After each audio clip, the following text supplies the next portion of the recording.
நீங்கள் படிங்க உட்காருங்க. மாநில உறுப்பினர் ஆசிரியர் உட்காருங்க. பேரவை முன்னவர் உட்காருங்க. அப்புறம் எடுக்கலாம். உட்காருங்க.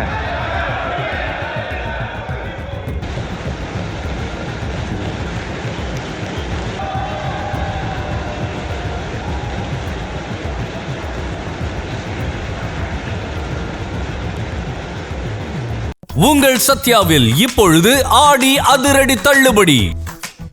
மாண்புமிகு முதலமைச்சர் அவர்கள்.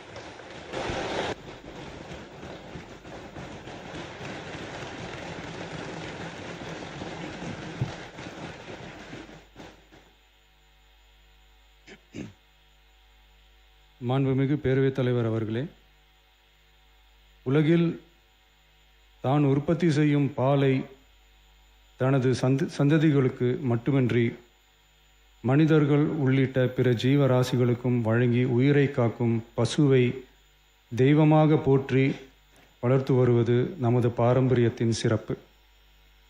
இன்றைய அறிவியல் உலகில் 1 லிட்டர் பாலை உற்பத்தி செய்வதற்காக பசுவின் உடலில் சுமார் 500 லிட்டர் இரத்தம் சுத்திகரிக்கப்படுவதாக கூறப்படும் போது பசுவின் உழைப்பை எண்ணி வியக்க தோன்றுகிறது.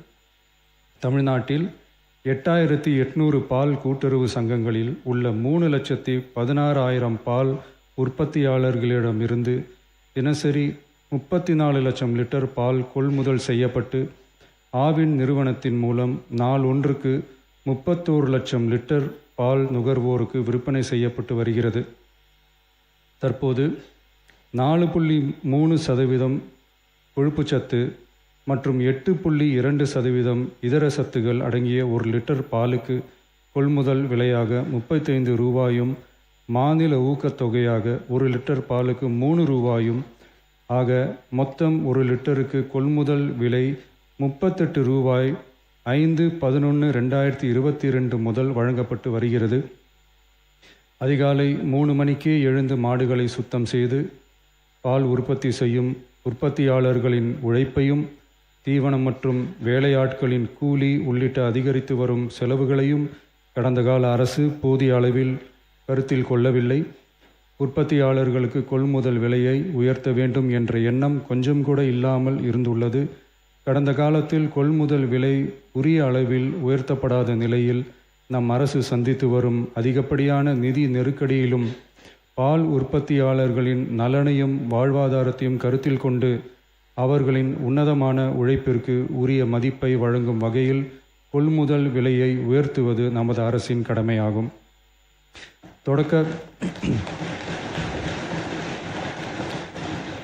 தொடக்க பால் உற்பத்தியாளர்கள் கூட்டுறவு சங்கங்களில் பால் வழங்கும் 3,16,000க்கு மேலான பால் உற்பத்தியாளர்கள் பயனடையும் வகையில் பால் கொள்முதல் விலையை லிட்டர் ஒன்றுக்கு கூட்டுறவு சங்கம் மூலமாக 1 ரூபாய் உயர்த்தவும், மேலும் அரசு ஊக்கத்தொகை 3 ரூபாயிலிருந்து 5 ரூபாயாக உயர்த்தவும் ஆக மொத்தம் 1 லிட்டர் கொள்முதல் விலை 38 ரூபாயிலிருந்து 41 ரூபாயாக உயர்த்த அரசு முடிவு செய்துள்ளது.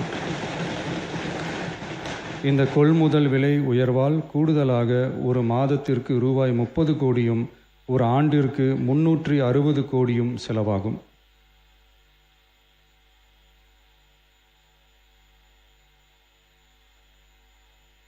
மாண்புமிகு பேரவைத் தலைவர் அவர்களே, ஒரு உயிரின் மதிப்பை அவரது வருமானம் தீர்மானிக்கக்கூடாது.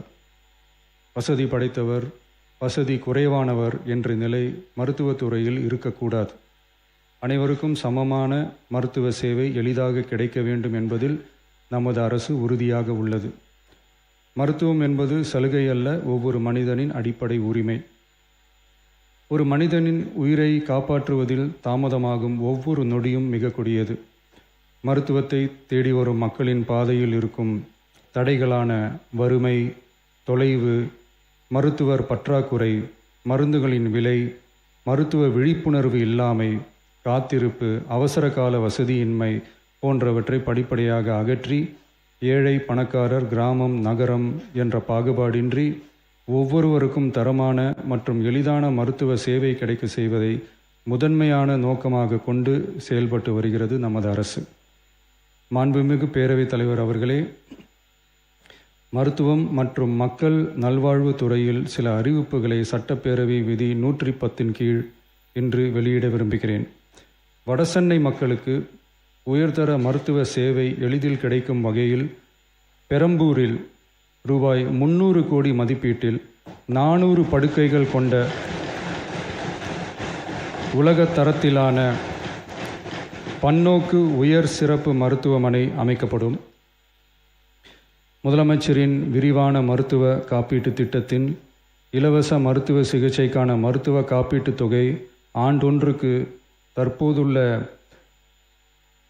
5 லட்சத்திலிருந்து ரூபாய் 25 லட்சமாக உயர்த்தப்படும்.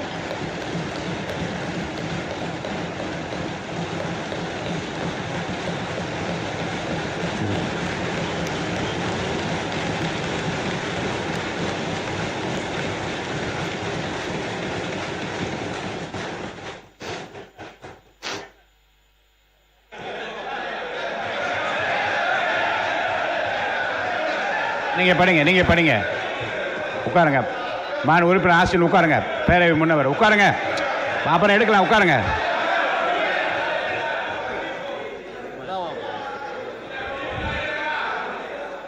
நீங்கள் தொடர்ந்து படிக்கலாங்க. இறங்க. மாண்பு முதலமைச்சர்.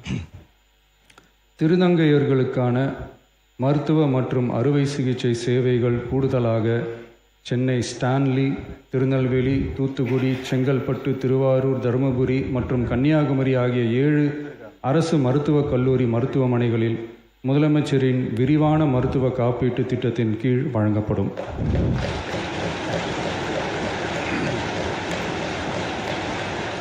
தமிழ்நாட்டில் 2014 ஆம் ஆண்டிற்கு பிறகு புதிய அரசு செவிலியர் கல்லூரிகள் தொடங்கப்படாத நிலையில் தரமான மருத்துவ சேவைக்கு தேவையான செவிலியர், மருந்தியல் மற்றும் துணை மருத்துவ பணியாளர்களை உருவாக்கும் வகையில் அரசு மருத்துவக் கல்லூரிகளில் ரூபாய் 351 கோடி மதிப்பீட்டில் கூடுதல் மாணவர் சேர்க்கை இடங்கள் உருவாக்கப்படும். 7 புதிய அரசு செவிலியர் கல்லூரிகள் தொடங்கப்பட்டு 660 பிஎஸ்சி செவிலியர் மாணாக்கர் இடங்கள் உருவாக்கப்பட்டு ஏற்கனவே உள்ள செவிலியர் கல்லூரிகள் மற்றும் செவிலியர் பள்ளிகளில் கூடுதலாக 1925 கூடுதல் மாணாக்கர் இடங்கள், எண்முறை மருத்துவம் உள்ளிட்ட 12 துணை மருத்துவ படிப்புகளில் 2778 மாணாக்கர் இடங்கள்,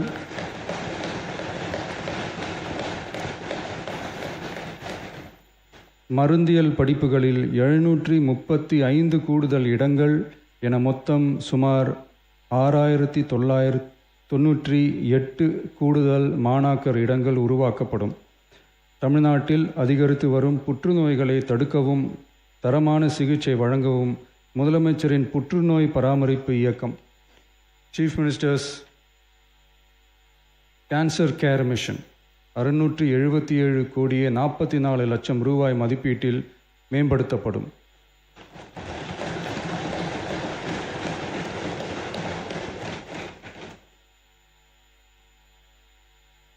சென்னை ராஜீவ்காந்தி அரசு பொது மருத்துவமனையில் 471 கோடியே 80 லட்சம் ரூபாய் மதிப்பீட்டில் G+14 தளங்களுடன் ஒருங்கிணைந்த புற்றுநோய் சிகிச்சை பிரிவு அமைக்கப்படும். மேலும் 5 மண்டல புற்றுநோய் மையங்கள் regional cancer care centres Thanjavur, Coimbatore, Madurai, Tirunelveli மற்றும் விழுப்புரம் ஆகிய மருத்துவக் கல்லூரி மருத்துவமனைகளில் நிறுவப்படும். முதற்கட்டமாக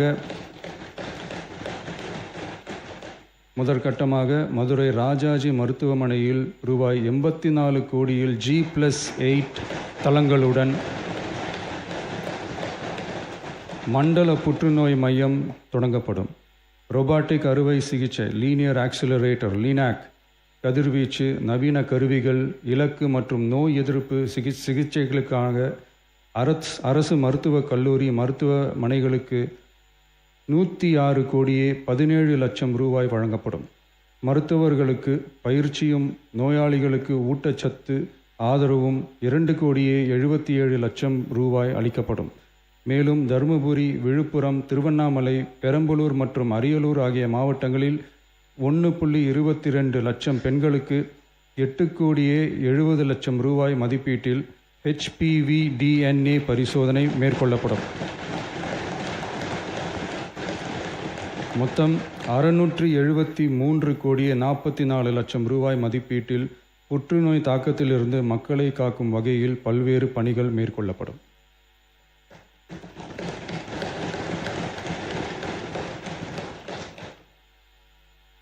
மாண்புமிகு பேரவைத் தலைவர் அவர்களே, கடந்த 12/8/2026 அன்று காட்டுமன்னார்கோவில் சட்டமன்ற தொகுதி உறுப்பினர் திரு ஜோதிமணி அவர்கள் பேசும்போது, பல எம்எல்ஏக்களிடம் சொந்தமாக வாகனம் இல்லை என்றும் தொகுதி பணிகளை ஆய்வு செய்யவும் பார்வையிடவும் கடினமாக உள்ளதாகவும், லஞ்சமில்லாத நேர்மையான ஆட்சி அமைய உறுப்பினர்களின் அடிப்படை தேவைகளை அரசு பூர்த்தி செய்ய வேண்டும் என்றும் கோரிக்கை வைத்தார். எந்த ஒரு பொருளாதார பலம் இல்லாமல் சட்டமன்ற உறுப்பினர்களாக பணியாற்றி கொண்டிருப்பவர்கள் தங்களின் தொகுதி பணிகளை செய்ய சொந்த வாகனங்களோ அல்லது உதவியாளர்களையோ வைத்துக்கொள்ள முடிவதில்லை என்றும் தெரிவித்தார். மேலும் இது தொடர்பாக கோரிக்கைகளும் வரப்பெற்றது. மக்களாட்சியின் மிக முக்கிய தூண்களில் ஒன்றாக விளங்குபவர்கள் மாண்புமிகு சட்டமன்ற உறுப்பினர்கள்.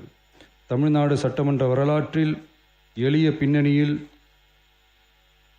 இருந்து பணபலமோ அரசியல் பின்னணியோ இன்றி மக்களின் பேராதரவோடு முதன்முறையாக சட்டமன்றத்திற்கு தேர்வு செய்யப்பட்டுள்ள முதல் தலைமுறை சட்டமன்ற உறுப்பினர்களின் எண்ணிக்கை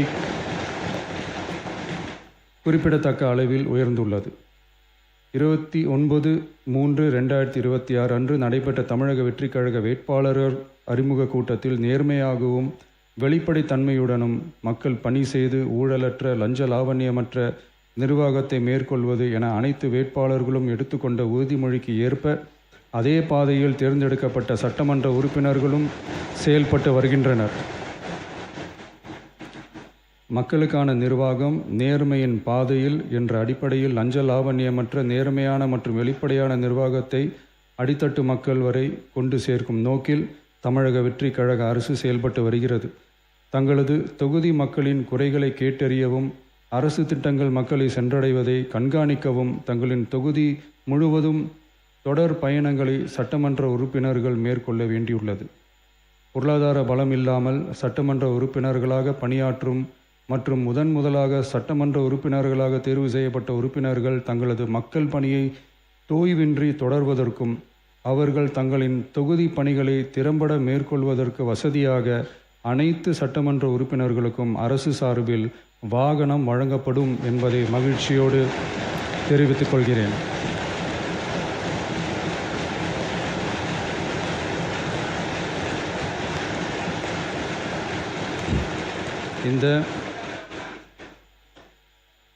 இந்த அறிவிப்பு சட்டமன்ற உறுப்பினர்கள் தங்களின் பயண தேவைகளுக்காக பிறரை சார்ந்து இருப்பதை தடுத்து அவர்கள் எவ்வித சமரசமும் இன்றி சுதந்திரமாகவும் நேர்மையாகவும் தங்களின் தொகுதிக்கு உட்பட்ட கிராமப்புற மற்றும் தொலைதூர பகுதிகளுக்கு எளிதாக பயணம் செய்து தொகுதி முழுவதும் உள்ள மக்களை நேரடியாக சந்தித்து அவர்களின் குறைகளுக்கு தீர்வு காண வழிவகுக்கும். அதோடு மட்டுமின்றி சட்டமன்ற உறுப்பினர்களின் பொருளாதார சுமையை குறைத்து கடைக்கோடி மக்களுக்கு லஞ்ச லாவண்யமற்ற நேர்மையான மற்றும் வெளிப்படையான நிர்வாகத்தை அளிக்கவும் உதவும். மேலும் சட்டமன்ற உறுப்பினர்கள் தங்களது தொகுதி சார்ந்த பல்வேறு பணிகளை மேற்கொள்ள ஏதுவாக சட்டமன்ற உறுப்பினர்கள் ஒரு உதவியாளரை நியமித்துக் கொள்வது அவசியம் என கருதப்படுகிறது.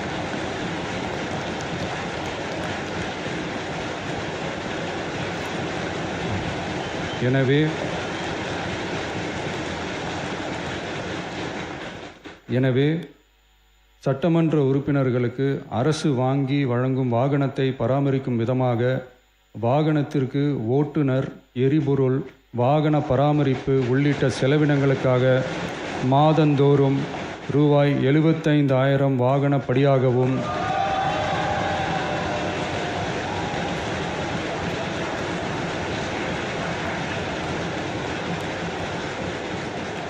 அலுவலக பணிகளில் உதவி செய்ய ஓர் உதவியாளரை நியமித்து கொள்ள மாதந்தோறும் ரூபாய் 25,000 உதவியாளர் படியாகவும்